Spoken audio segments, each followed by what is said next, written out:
Hello friends, this is a model of fire alarm with thermistor. To assemble this model, we have used printed circuit board, one timer IC, one transistor,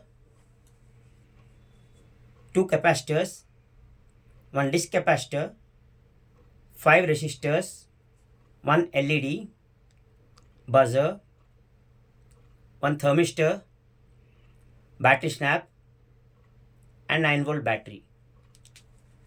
Now let's see the working. As soon as I keep the flame near the fire sensor or thermistor, IC detects the signal and triggers the transistor, making the buzzer to beep. Now let's see the working. We have connected to 9-volt battery, and now I'll heat the thermistor. You can hear the beep.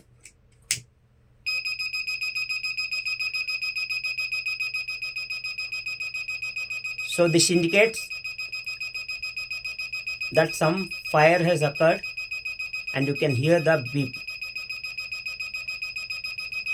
Thank you for watching the video.